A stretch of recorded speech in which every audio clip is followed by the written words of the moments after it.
पितृदोष एक बहुत बड़ा विषय है जिसको सभी को मतलब मुझे लगता है कि आजकल बहुत लोग पितृदोष से पीड़ित हैं और उनको मालूम भी नहीं होता है।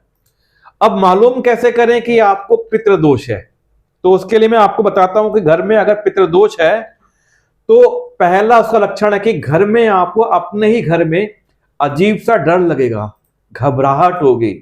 तो अगर आपको कभी ऐसा लगता है कि बेचैनी रहती है, घबराहट होती है, डर लगता है अनजाना, तो ये पितृदोष का एक लक्षण है। और कि घर में किसी बच्चे की शादी की उम्र है और शादी नहीं हो रही है, शादी में अड़चन आ रही है, शादी होते होते टूट जाती है या शादी नहीं होती है, तो ये भी पितृदोष का एक लक्षण है। और किसी प्रकार अगर शादी हो जाए, वंश वृद्धि नहीं हो रही है, बच्चे नहीं हो रहे हैं, संतान होने में दिक्कत आ रही है, संतान होकर बार बार मिसकैरेज हो जाता है, ये संतान बन ही नहीं पा रही है, ये भी पितृदोष का लक्षण है। और अगर आपके घर में पेड़ पौधे सूख जाते हैं, पनपते नहीं है, तो ये भी पितृदोष का लक्षण है।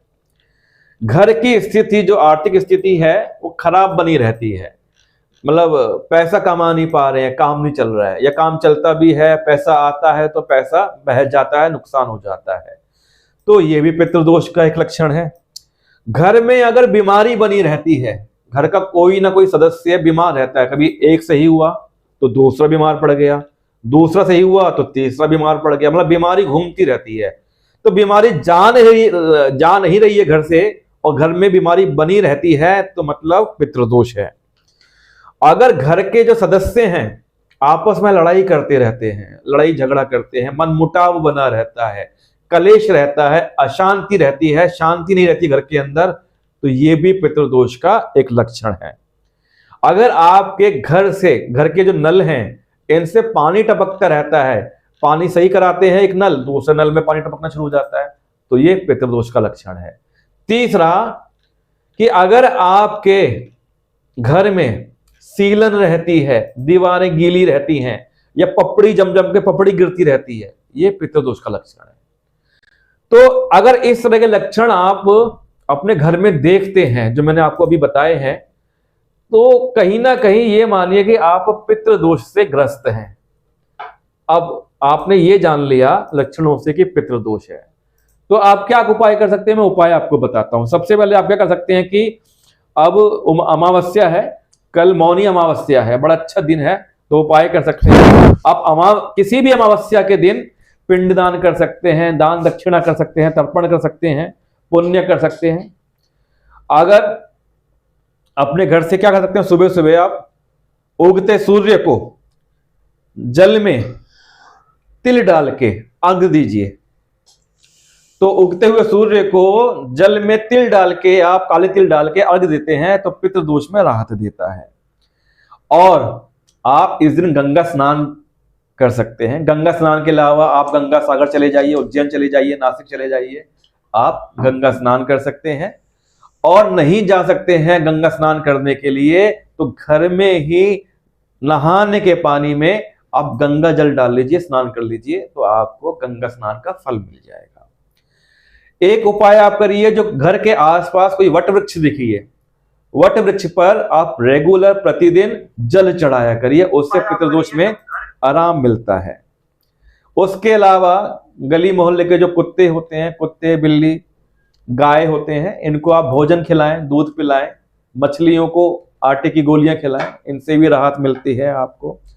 गरीबों की सहायता करें, ये बड़ा अच्छा तरीका मैं आपको बता रहा हूं कि दान दक्षिणा किसको देनी है, किसी संपन्न व्यक्ति को नहीं देनी दान दक्षिणा, किसी जरूरतमंद व्यक्ति को आप सहायता करते हैं, किसी भी प्रकार से कुछ कंबल दे दिया, गर्म कपड़े दे दिए, दान दक्षिणा दे दी, उससे आप पितृदोष से मुक्ति पाते हैं। उसके अलावा नवरात्रि पर कालिका स्तोत्रम का पाठ करना चाहिए। नवरात्रि आने वाले हैं, तो उन नवरात्रों में आप कालिका स्तोत्रम का पाठ करिए, पितृदोष में आराम मिलेगा। गायत्री मंत्र का जाप करेंगे, आपको पितृदोष में आराम मिलेगा। आप दीपदान कर सकते हैं।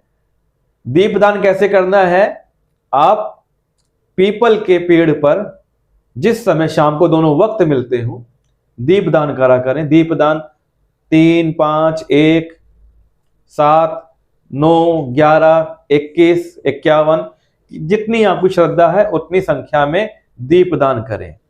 अब उन दीपों में एक दीप आपका बड़ा होना चाहिए, बाकी दीप छोटे होने चाहिए। जैसे कि 11 अगर दीप आप जलाना चाहते हैं तो 10 दीप छोटे छोटे जलाइए, एक दीप बड़ा जलाइए। तो ये बड़ा अच्छा उपाय है।